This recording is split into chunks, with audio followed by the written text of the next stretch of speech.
All right, welcome to this networking event, Networking to Connect from Awkward to Awesome. I am so delighted that you're here today. The purpose of today's event is to help you master your messages, to build your confidence, and to grow your network. I'm your host, Diana Y.K. Chan. I'm a former recruiter turned career coach, speaker, and trainer at My Market Ability.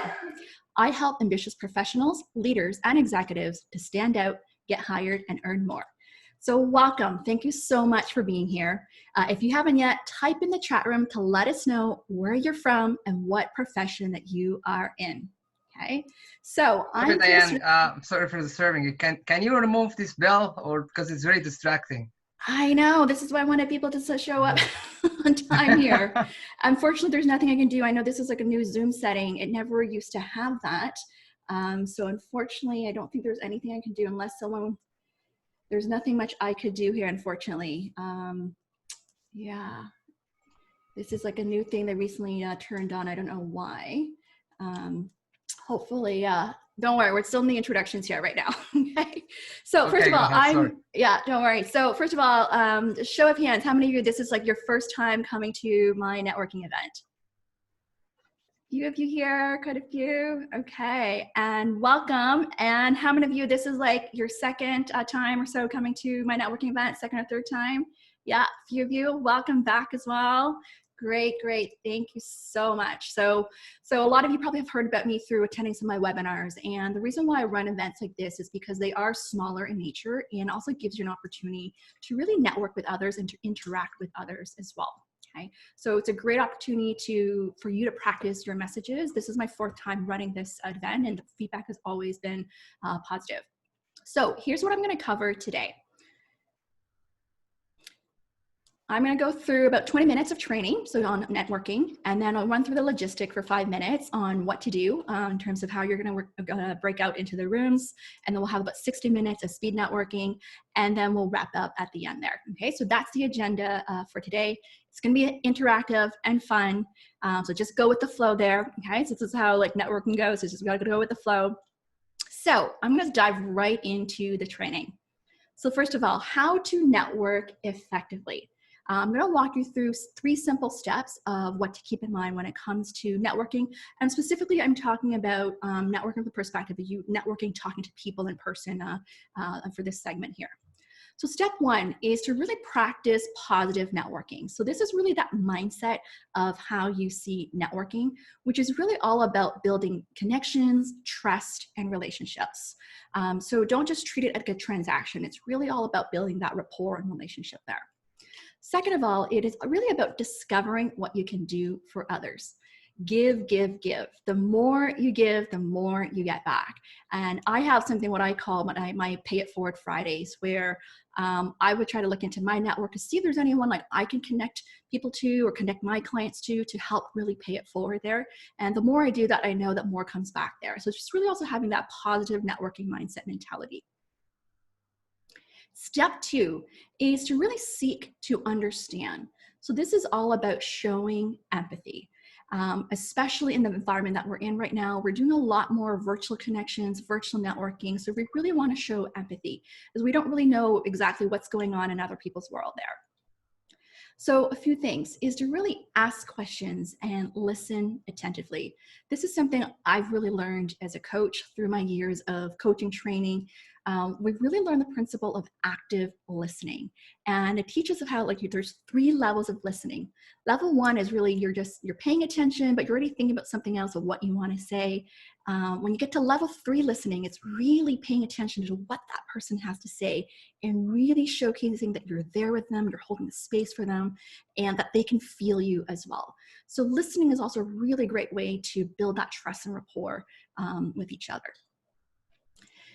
The other thing what you want to do is to really understand the audience or the person that you're connecting with, the role, the organization, the industry, and their needs, right? So this same goes to show, like if you are going out to looking for a job and you're meeting someone at your target company, you really want to first to seek advice, insights, and get feedback first, not asking for a job, okay? Really showcasing that curiosity of what you really want to learn from them. Okay, do that research and really listen attentively. Okay? And that's how you really build that trust or get referral there. Okay, you probably have heard me say this, is that studies show that you are 5 times more likely to get hired through referral. But in order to get a referral, you need to first do these steps into really building that trust and relationship and asking powerful questions to get moved forward there. Step 3 is about promoting yourself, right? So once you've started to get to know the person, you listen, you've learned, you also want to talk about yourself as well. So this is where you want to manage your time when you have networking meetings, is that you want to make sure that you have the opportunity to talk about yourself. So things that you can highlight include, you want to share your story, your interests, your accomplishments, and unique value. Okay, so you really want to focus on, essentially, especially if you're looking for a job, is what are things that will highlight your assets of what makes you great, what makes you awesome. Next is that you really want to be clear on what you're looking for. Okay, this is so key. One of the common feedback I hear when I make introductions to other people, where I hear back from my network, is that sometimes people are not really clear on what they're looking for in terms of their ideal role or ideal type of industry and type of companies. So something I want to encourage you to practice in today's networking is to be able to clearly articulate what kind of role are you targeting. Or let's just say if you're interested in like a sales role, like what kind of sales role is that? What does that really look like? Are you focused on more a farmer role or like a hunter type role? What does that really look like? Or for those who are in more like a data analytics type of role, what does that really look like as well? As an example, like I had a client many years ago, she was in analytics, and she was in a job where she was only doing 20% of her time in really hardcore analytics. And she actually wanted to find a job where she spent 80% of her time doing analytics. So to be able to clearly articulate that and what that looks like is important. Or vice versa, for those who are more like in a business analyst role and you want to do more analytical work, but not necessarily per se doing analytics, you need to be able to clearly articulate that as well, so that people can also assess in terms of your proficiency level of how analytical or technical you are there.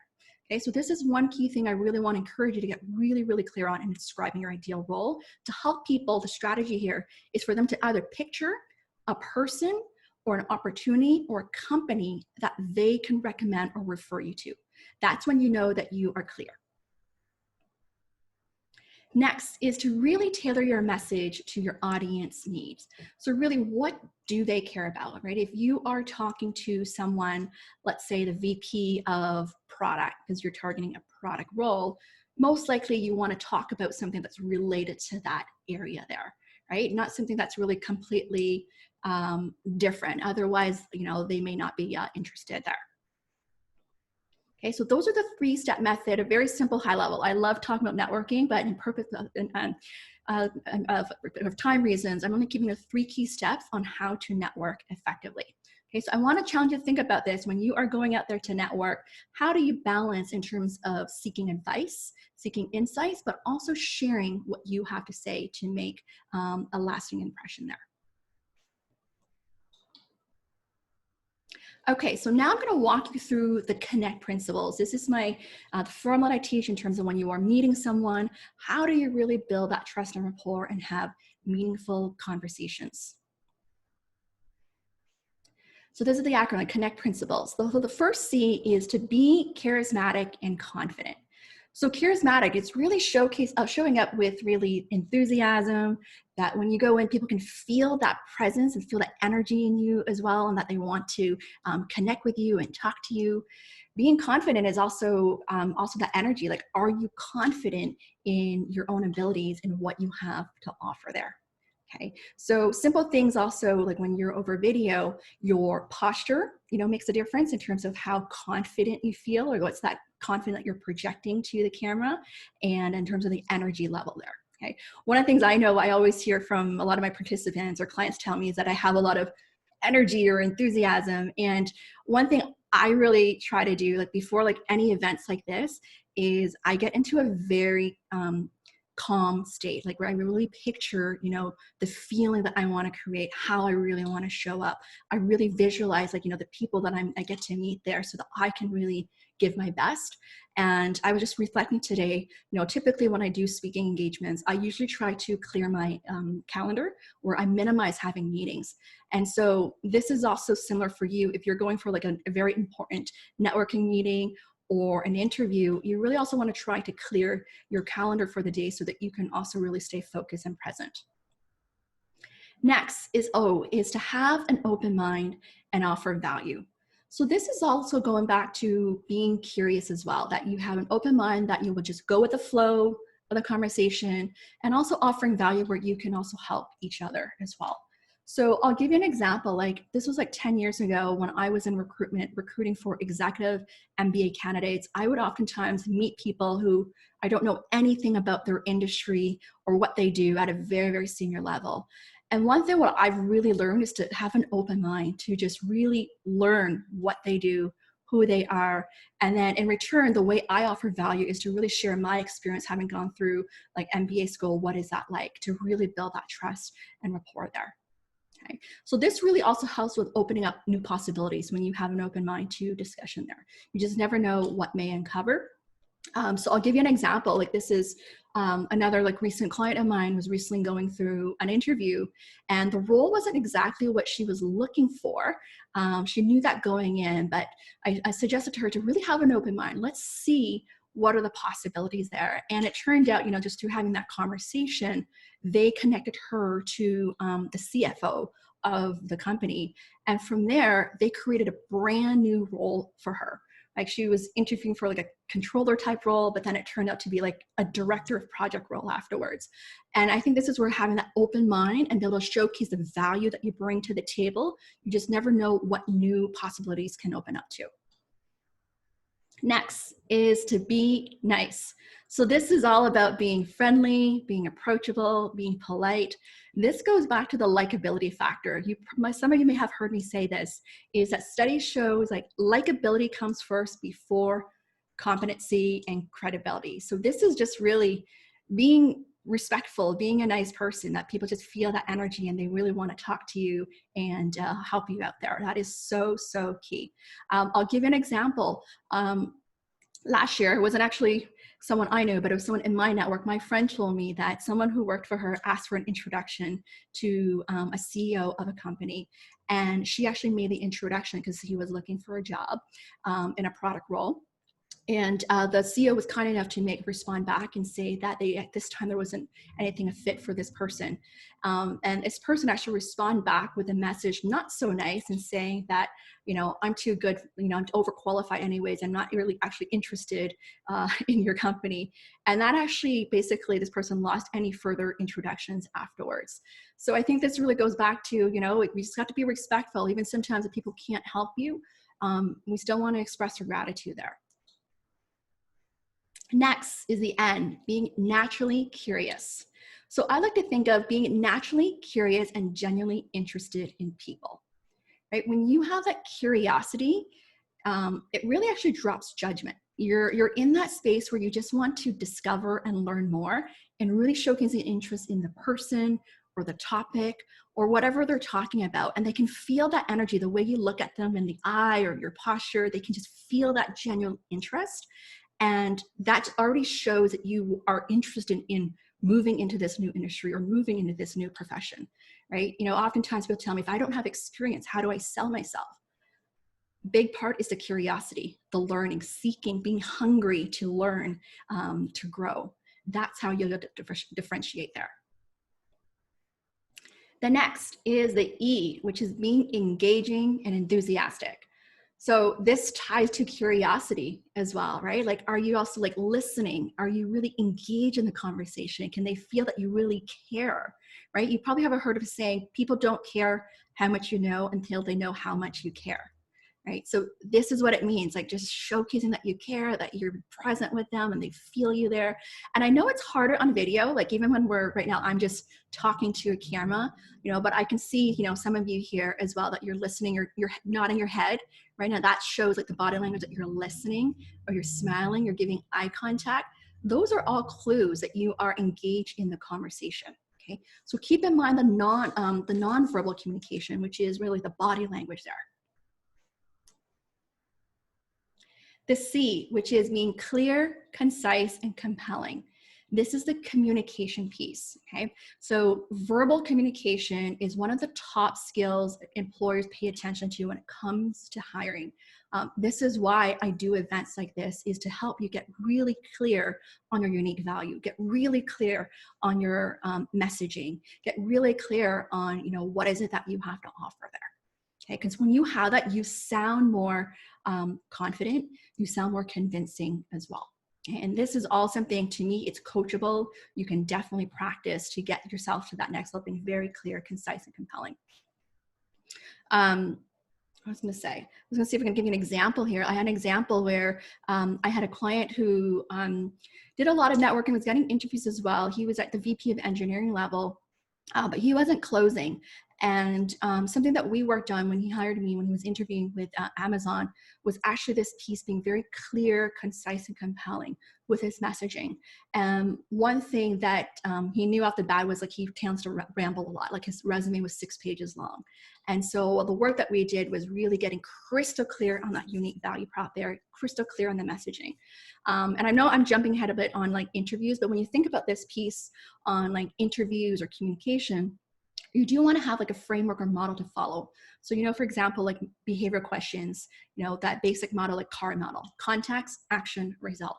What was the context of the situation? What were the steps you took? And what was the outcome?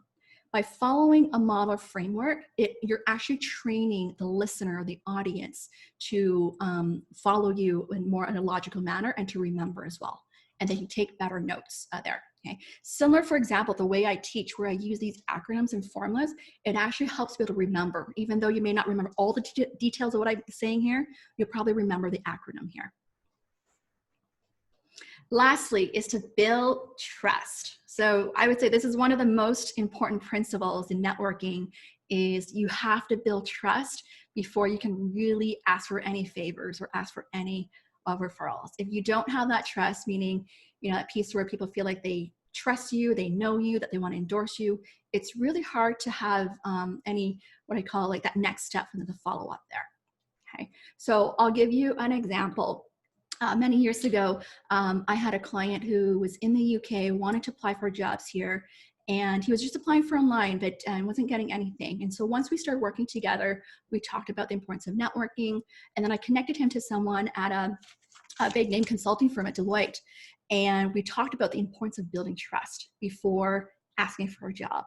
And that's one thing that he really, really worked on. And as a result, at the end of the day, the person I connected to actually asked, like, what can I do for you? When you actually get someone to ask, like, flip back, like, how can I help you, or what can I do for you? You know you've done a good job in terms of building that trust, the likability, that they really want to endorse you there. Okay, because here's the thing. In order for someone to endorse you or refer you, their reputation is on the line. So they want to also make sure that they vetted you through the conversation. They feel like, okay, this person is clear, this person's confident, they know what they want, and they feel comfortable in putting them forward there. Okay, so these are the principles I want you to keep in mind when it comes to the networking portion today. I'm curious to know, out of these, you know, principles here, which one do you really want to focus on today? Type into the chat room. I would love to hear, like, what's one aspect you really want to focus on, like, leveling up today in your networking conversations there. Okay, so type in that chat room. And for nimble, you mean nice? Clear, concise, and compelling. Barb and Liz. Okay, most are saying clear, concise, compelling. Trust, value, offering value. Okay. Strong presence, that's a good one as well too. Charismatic, okay, so that's an intention I want you to set, okay? That's something that I want you to keep in mind, okay, about what you can do today to work on that principle there. Awesome. Offering value, okay, awesome. Okay, so next is I want to share with you some questions. I sent you guys a file of questions you can ask. I'm going to walk you through some sample questions, and I want to encourage you today. The big part of it is not only sharing your marketing soundbite, the other big part is practicing asking good questions here. So here's some samples, and the way I came up with them is I'm thinking it from the perspective, if you're looking for a job and you want to seek some advice, what were some questions you'd like to ask? So first could be, what's it like working here at this company? What are your main responsibilities as, you know, a marketer, as a business analyst to really understand what the day-to-day responsibilities are. Third, what do you like most and least about your work? So this will give you an idea of, what the work really entails and whether it's something that you would like as well. What are the core competencies required to work in your field? So this ties into really understanding what are the key success factors, right? What would like an employer look for? And what ways is your profession and industry changing? So this is really understanding like more the trends and opportunities or challenges. This could also tie into right now, like with COVID, like how is the business changing? How has your role changed since COVID? Last one here, what were the keys to your career advancement? So this is part of understanding people's story there. Okay. So when it comes to networking or coming with questions, I suggest to have a balance of asking questions about the person in terms of like their career trajectory, their career story, and then asking questions about like the company or the department and the role, so more business there.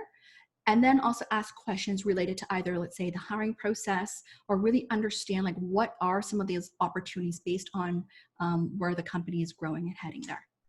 Okay. Any questions before I move into the next portion here of our speed networking? I'm curious to know if you have any questions. Happy to answer some questions. Oh, I see a lot of you on camera here. This is good. This is good, good, good. Looking good. All right. Awesome. Okay, if there aren't questions, I'm going to move on. Okay. Okay, let me see. I'm just reading a question here. What if my needs are not in the scope of expertise of the other person? So essentially the other person, what if your needs are in the scope of expertise of the other person? Meaning if that person cannot help you. Sometimes I find this open mind is against the suggestion of being focused and know what I want. Can you shed a light on this? That's a great question, Ismail. That's a good question. So I think it is a balance, right? Of there's that piece of practicing curiosity and like what's your call to action there. So I think, it really depends, I think, go back to who you meet. But here's the thing, like you just never know whether this person who may not have your expertise, who they may know. Right. I remember, I think this was not my, a month ago when I ran an event like this. I think Barb, are you here? Like, I know you met someone else like in the group here who gave you some advice and insights in your industry, or someone else who was not in the industry found an opportunity to sit on a board. So I think at the end of the day, it goes back to curiosity and interest. And also, I mean, your own judgment, right? If you're really not interested in the person, you just have to like move on to something else there. Okay. But what I found, one of the things what I usually like to do is try to find a common ground, right? Like even though I was talking back when I did my recruiting, meeting people who I didn't know much about their industry, or even maybe I did not have much interest in, I try to bring it back to that common ground in terms of common interests that we may share. So as an example, like one could be, I have a passion for talent development, talent management, or like hiring. I would try to also maybe bring it back to that shared interest, or, asking the executive, like what's keeping you up at night? Like what are the challenges in hiring and recruiting? And then so that I could then share my own point of view or expertise to bring in that, that shared interest there. Okay, so that's something you can do. Okay, so let me see here. Okay, let me answer one more question. What is your view on following up on networking requests? What is acceptable in terms of frequency or follow-ups? So I usually recommend, after talking to someone or a networking event, I recommend within 48 hours to follow up with an email or send like a LinkedIn request as well, like a thank you message, what you enjoyed discussing about. If there is something that you want to share and follow up with, let's just say an article, an event, you can share that with them as well, just to have that dialogue there. Or there could be a follow-up on, like, if you want to continue the conversation, like if you want to ask, could you schedule like another 20, 30-minute meeting, you could do that as well. In terms of frequency, it really depends, but I would say you got to set your own schedule, right? Is it you want to follow every month, every 2 weeks? It really depends on there. You can also ask that person when would be appropriate time to follow up again. If I'm thinking it from a recruiting standpoint, okay, like I'll use the example of when I was recruiting at Google. I had roles where I didn't have openings for certain roles at more junior level or mid level there. I would tell candidates to check in with me every month. Right? So those who were eager would follow with me like every single month there. And I think there is a difference between being desperate versus eager, right? So the desperate is more like, do you have anything yet? Do you have anything yet? Versus saying, hey, I want to let you know this is what I've been up to. This is what I've been working on. I want to let you know I'm still interested in this opportunity, right? So there's in terms of communication, the tone would impact in terms of how you'd want to follow up there. I've had clients where I've seen, for example, who did tons of networking, like hundreds of people before they got an opportunity. And they would also, as what I call like a closing wrap up, to let people know an update that they landed something and to thank them for their time and contributing to them successfully landing a job. So that's also a good way, like, to think about like people that you meet along the way, like track them, like who are the people you want to thank that has contributed to your career transition journey there. Okay. Yeah. Is it acceptable to do cold networking? Absolutely. Absolutely. I do it all the time. You know, I do it all the time. Like people I see, I'll try to engage with them online first. What I don't do though, when I reach out, I don't go say like, hey, let's hop on a call. I never do that unless I've really build a relationship where I've already been engaging with their content. I've been commenting. So we've already had like the pre-conversation, then we'll get on a call, but I don't just start like, let's hop on a call. Like I would try to have some dialogue and conversation first to build that warmth and trust. Okay. Okay. So I'm just going to move on to the next section here, and then I'll answer more questions later on there. So the fun part, the logistics of what's going to happen here. So I'm going to walk you through logistics. So I'm going to split you into groups of 4 to 5 in breakout rooms. And so it will be automatically generated when I select that. And then from there, you're going to share your one-liner marketing soundbite. Okay, so this is a training I already sent you guys, and it should only be about 30 seconds per person, max 1 minute. But usually it should be about 30 seconds per person. And you want to go by alphabetical order, okay, by first name. And the last person can track the time. I'm going to give you about 15 to 16 minutes. Okay, so that should give you more than enough. Like the soundbite should take less than like 4 minutes to do. And then the rest of the time you can do some speed networking. Okay, you're going to have some rapid fire discussions.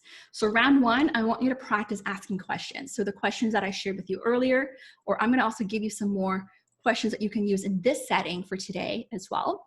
You can ask things like, what's your proud accomplishment, right? That you're curious to learn more about what they're proud of. What's your ideal role, right? What are you really looking for? What type of companies are you targeting, right? Sometimes I find when I make introductions, when you talk about companies you're interested in, sometimes people are like, oh, I know so-and-so at this company, right? And then can introduce each other to their network as well. What are you working on in your job search, right? Most of you, I mean, it seems like you're in that job search phase. So try to understand, like, what are you working on? Like, what's working? What's not working? What's been on your mind lately, right? You know, I know, like, you know, I've been talking to many people, like sometimes people are feeling a bit of that fatigue right now with COVID, like, and how are you coping with that? So providing also that bit of that emotional support. What do you need help with? Right? So going back to adding value, like what is it that you're looking to get some help with there? And then maybe you can give some suggestion. Have you thought of XYZ? You know, give them an idea, something to take away with. Okay, so these are just some sample questions there. Okay, I want you to practice, really just practice being curious and asking questions with each other. Okay, and really try to give everyone an opportunity to talk as well, because this is like rapid fire. It's not like where you talk for like 10 minutes. You just got to go like really, really quickly there. Okay. Okay. Any questions before we do the breakout room? So how many people do we have right now? 34. Oh my goodness, where's everyone? I thought there would be like 50 of you or at least 40 of you here. Okay, 34. This is good. All right. So let's all make sure, first of all of you get on camera. Okay.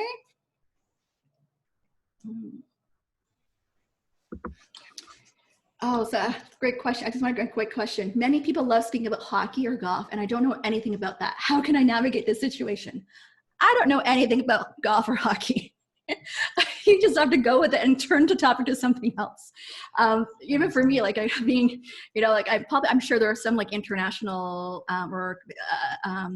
folks here, right, are not familiar with like some maybe even Canadian, like, sports or slang. That's totally okay. Like talk about your own whatever you're interested in there. But I totally get it. I even for me, like I don't know anything about hockey or golf there. We just got to change channel. It's fine. Talk about something else. Talk about travel, music, whatever, right? Food is a good one. Food is always a good one to find common ground to talk about. And whenever I talk to someone about food, it's like there's so much to talk about there. And then we end up talking like, what are your favorite places to go to? And we recommend each other to different restaurants. Okay. No, I'm not leaving the questions in chat. I did send you a question checklist, so you should have that there. But just trust yourself. Trust yourself of what you want to ask. Okay, so we got 34 people. So 34, that is divided by 4, that is what? 8 groups of 4. So there would be 8 groups of 4. Is that right? That's correct, 4. Some groups will have 5, okay? Perfect, so let me go into the breakout rooms, okay? Manually. So make sure that you're gonna unmute yourself as well, okay? And the person, go by alphabetical order, okay? Okay, so, all right, have fun. And, oh, let me just make sure I got the time. 15 minutes, notify me when time is up. Yes, and you're gonna get a countdown timer at the 60-second mark, okay? All right, have fun. See you soon. Oh my goodness.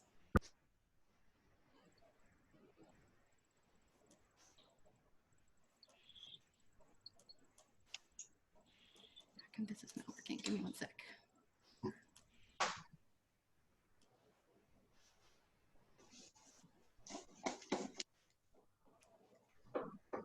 Where's the let go button to go?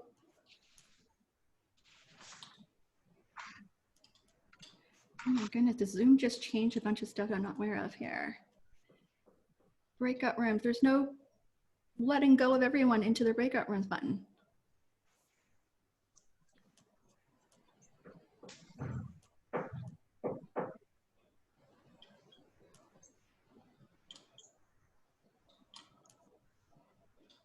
I feel like your kids are playing on your laptop.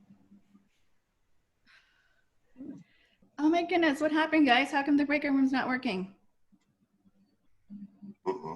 Is it my version?